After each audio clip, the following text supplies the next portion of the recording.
Hawks has entered the battlefield. এইবার আরো বেশি এন্টারটেইন হব আমরা। And yeah, Black versus Red Hawks fight শুরু হয়ে গেছে। ব্লেড শুরুতে ধনুশুরি কিছু ড্যামেজ যুক্ত করে ফেলতে চান, তবে নিজাত তিনি তার পজিশনগুলোকে বুঝে নিতে চান।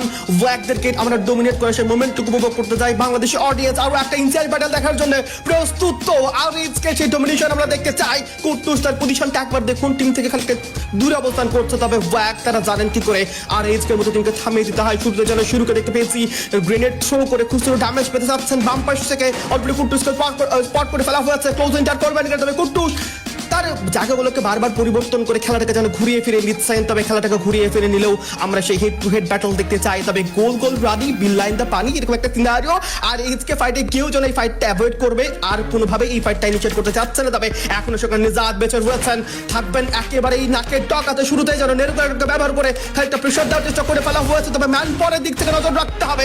অবশ্যই তাদের চারটি ম্যান পরকে একত্রিত রাখাটাই উত্তম। তবে ব্যাক সাইড থেকে রাহাত নিয়েছেন নক, রাহাত নিয়ে সে ট্রিপলি কম্বো সেখানে নকগুলোকে কনফার্ম করে ফেলতেই চাবে, আর মুহূর্তের মধ্যেই যেন ব্ল্যাকদেরকে থামিয়ে দিতে চান। তবে কাউন্টার এটাকে সত্যি অ্যান্ড কাউন্টার এটাকে নকটুকে এবার মুহূর্তের মধ্যে তারা কিন্তু বাঁচিয়ে ফেলবেন। ইয়া ব্লেডকে বাঁচানো হয়েছে, তবে ব্ল্যাক এবার তারা কিন্তু ভেলুম সেই দিকে নজর দিয়েও সামনের দিকে যেতে চায়। কুট্টুর সাথে ডাবল স্ট্যাপার রয়েছে, ডাবল স্ট্যাপার দিয়ে কুট্টু সেই স্ট্যাপারে রোলটুকু প্লে করার চেষ্টা করেছে। তবে এবার সে কুট্টুসের নক আমরা দেখতে পেয়েছি। ইয়াই ফাইনালি সে কুট্টুসের যাই জ্বলে ওঠা মোমেন্ট, আর কুট্টুসের নক দেখতে পারবো সামনে সোলো একটি প্লেয়ার এবং আর এইচকের বিপক্ষে একটা সোলো প্লেয়ারকে তারা ছেড়ে কথা বলবেন। আর দ্য ফ্রিট নিজাত নক অ্যান্ড ব্ল্যাকদেরকে এবার একেবারে যেন ভেঙে চলে দিয়েছে। অ্যান্ড পিকের দখলদারিত্ব পুরোটা আর এইচকে দখলে।